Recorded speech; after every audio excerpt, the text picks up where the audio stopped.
Muy buenos días y bienvenido un día más a este canal, tu canal, Dios y Fe. En primer lugar, y como siempre antes de comenzar con las lecturas del Evangelio de hoy, agradecerte de corazón que hayas escogido este canal, Dios y Fe, para tu lectura diaria del Santo Evangelio y también para reflexionar un poquito sobre él. Sobre todo, y como siempre, te pido que disfrutes de las lecturas, que las vivas, que las sientas, que dejes que la lectura y la palabra del Santo Evangelio te llenen el alma para podernos sentir un poquito más cerca de Dios. Igual que como siempre te invito, si no lo has hecho ya, a que te suscribas al canal, que te suscribas para poder seguir creciendo y llegar así a mucha más gente, para hacer llegar y acercar la palabra de Dios a toda esa gente que realmente está necesitada de ella, toda esa gente que la necesita y sobre todo toda esa gente que se siente sola y cree que no tiene ayuda posible. A toda esa gente tenemos que acercar la palabra de Dios para hacerle entender que nadie, nunca está solo. Dios siempre está con nosotros. Sin más, como cada día, comenzamos con la lectura diaria del Santo Evangelio de hoy, lunes 24 de abril del 2023, lunes de la tercera semana de Pascua. Comenzamos. Primera lectura. Lectura de los Hechos de los Apóstoles. En aquellos días, Esteban, lleno de gracia y poder, realizaba grandes prodigios y signos en medio del pueblo. Unos cuantos de la sinagoga, llamada de los libertos, oriundos de Cirene, Alejandría, Cilia y Asia, se pusieron a discutir con Esteban, pero no lograban hacer frente a la sabiduría y al espíritu con que hablaba. Indujeron a unos que asegurasen: le hemos oído palabras blasfemas contra Moisés y contra Dios. Alborotaban al pueblo, a los senadores y a los letrados. Agarraron a Esteban por sorpresa y lo condujeron al consejo, presentando testigos falsos que decían: este individuo no para de hablar contra el templo y la ley. Le hemos oído decir que ese Jesús de Nazaret destruirá el templo y cambiará las tradiciones que recibimos de Moisés. Los miembros del Sanedrín miraron a Esteban y su rostro les pareció el de un ángel. Palabra de Dios. Salmo. Responderemos al Salmo. Dichoso el que camina en la voluntad del Señor. Dichoso el que camina en la voluntad del Señor. Aunque los nobles se sienten a murmurar de mí, tu siervo medita tus leyes. Tus preceptos son mi delicia. Tus decretos son mis consejeros. Dichoso el que camina en la voluntad del Señor. Te expliqué mi camino y me escuchaste. Enséñame tus leyes, instrúyeme en el camino de tus decretos, y meditaré tus maravillas. Dichoso el que camina en la voluntad del Señor. Apártame del camino falso y dame la gracia de tu voluntad. Escogí el camino verdadero, deseé tus mandamientos. Dichoso el que camina en la voluntad del Señor. Lectura del Santo Evangelio según San Juan. Después que Jesús hubo saciado a 5.000 hombres, sus discípulos lo vieron caminando sobre el lago. Al día siguiente, la gente que se había quedado al otro lado del lago notó que allí no había habido más que una lancha y que Jesús no había embarcado con sus discípulos, sino que sus discípulos se habían marchado solos. Entretanto, unas lanchas de Tiberíades llegaron cerca del sitio donde habían comido el pan, sobre el que el Señor pronunció la acción de gracias. Cuando la gente vio que ni Jesús ni sus discípulos estaban allí, se embarcaron y fueron a Cafarnaúm en busca de Jesús. Al encontrarlo en la otra orilla del lago, le preguntaron: Maestro, ¿cuándo has venido aquí? Jesús les contestó: os lo aseguro, me buscáis no porque habéis visto signos, sino porque comisteis pan hasta saciaros. Trabajad, no por el alimento que perece, sino por el alimento que perdura, el que os dará el Hijo del Hombre, pues a éste lo ha sellado el Padre, Dios. Ellos le preguntaron: ¿y qué obras tenemos que hacer para trabajar en lo que Dios quiere? Respondió Jesús: la obra que Dios quiere es esta, que creáis en el que Él ha enviado. Palabra del Señor.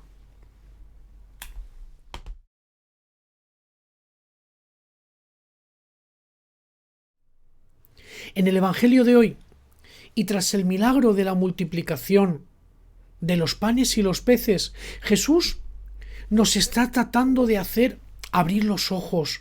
Nos está diciendo que tenemos que aprender a leer todos los acontecimientos que están sucediendo a nuestro alrededor, de todos los hechos que pasan, y con ellos discernir el rumbo real que tiene que dar nuestra vida. Porque Jesús nos dice que no basta con que sigamos únicamente esos milagros y esas señales extraordinarias de Dios en manos de Jesús.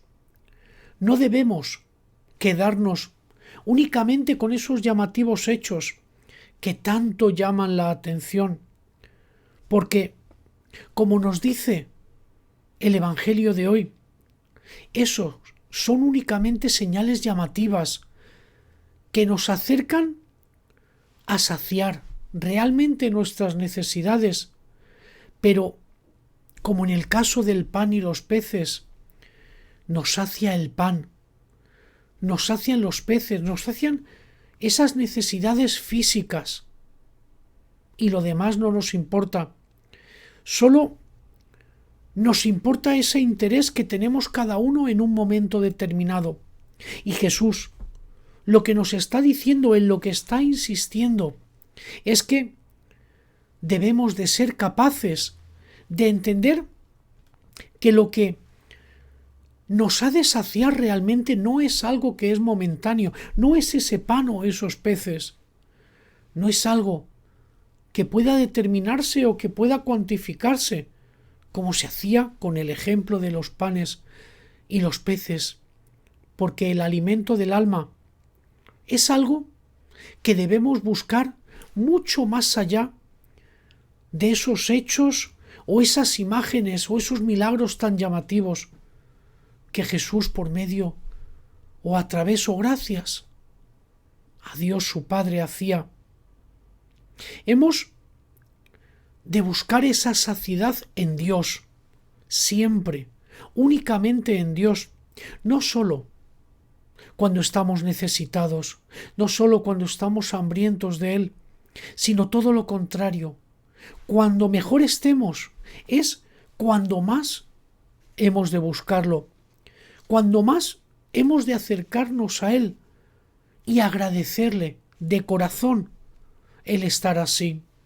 Jesús, en las lecturas de hoy, lo que nos muestra es que si lo único que buscamos es saciar nuestras necesidades físicas, realmente estamos perdiendo la oportunidad de descubrir y vivir la verdad de Dios, aquella que sobrepasa a la naturaleza física.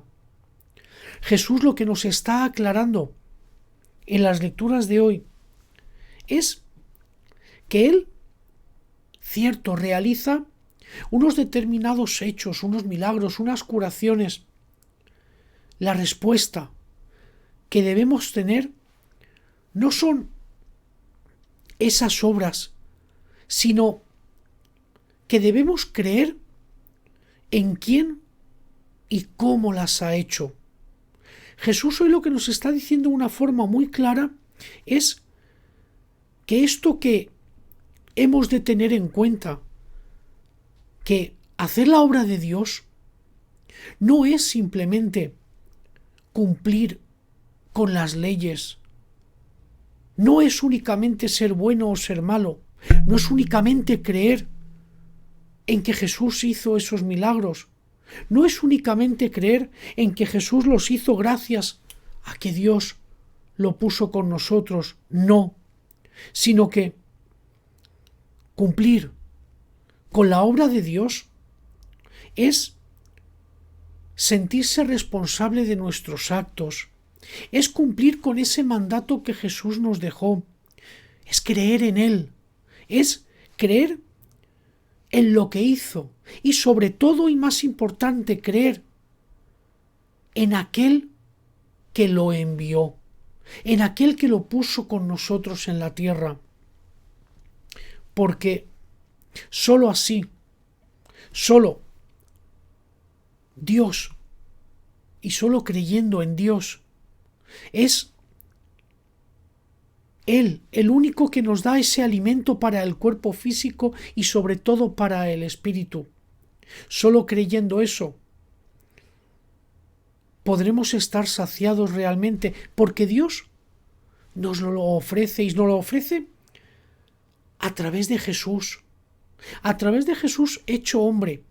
Y debemos entender que todo aquello que Él haga, que todo aquello que haga creer la fe en Él, todo aquello que nos propicie un aumento de la fe en Dios, todo eso es un alimento para nuestra alma. Y es precisamente eso, y nada más, a lo que hemos de dedicar nuestras energías, a todo aquello que sea un alimento para nuestra alma, a todo aquello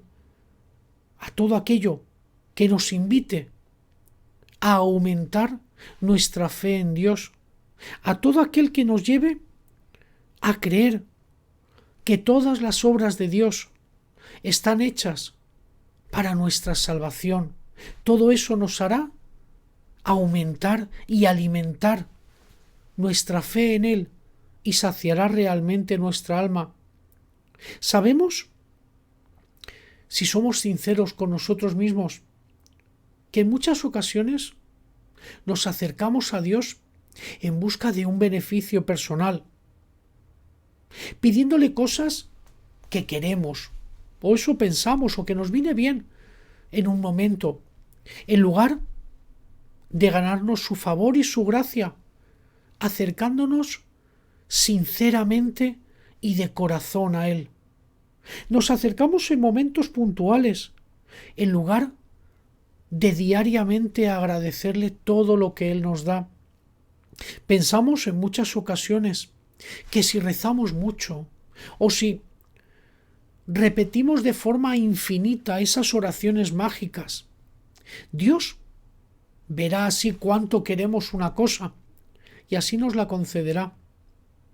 Pero como siempre os digo, Dios nos conoce muy bien, demasiado, seguramente mejor que nosotros mismos, y conoce realmente nuestra verdadera esencia y sobre todo nuestras verdaderas intenciones para con Él. Y sobre todo, y lo más importante, conoce el verdadero motivo por el que en ese instante concreto nos estamos acercando a Él. Yo te invito a que te acerques a Dios cada día, de forma sincera, sin intención ni pretensión alguna. Que te acerques a Dios cuando mejor te encuentres, para agradecerle el estar así y esa situación. Acércate a Él cuando más tranquilo estés, para darle las gracias por ese momento de paz, para darle las gracias por estar sano, por tener salud, en lugar de esperar a la enfermedad y luego rogarle que nos cure. Te invito a que nos ganemos la gracia de Dios cada día, cada instante de nuestras vidas, acercándonos a Él en cada momento, en todo momento, sin esperar ese ansiado pan o esos peces que nos sacien el hambre. ¿Me vas a permitir que me tome la licencia de invitarte a que te acerques a Dios en la Eucaristía? momento mágico, que sientas con verdadera fe ese momento, que vivas la Eucaristía como ese verdadero instante de intimidad con Jesús, en el que nos demuestra ese amor incondicional hacia todos nosotros por el que se entregó por nosotros, sin buscar nada a cambio, sin pretender nada, a pesar de todo aquello que tuvo que pasar y sufrir, se entregó por el amor que nos tenía. Por ello, yo te invito a que vivas la Eucaristía, a que la disfrutes, a que vivas ese instante siempre que puedas, que busques el momento y sobre todo que te acerques a Dios cuando mejor estés, cuando más feliz seas, cuando más salud tengas, cuando más tengas que agradecerle, porque así, realmente así, es como se demuestra el verdadero amor por Dios. Muchas gracias por acompañarme un día más y como siempre, te espero mañana a las 12 de la mañana. Te deseo que tengas un muy feliz día. Hasta mañana.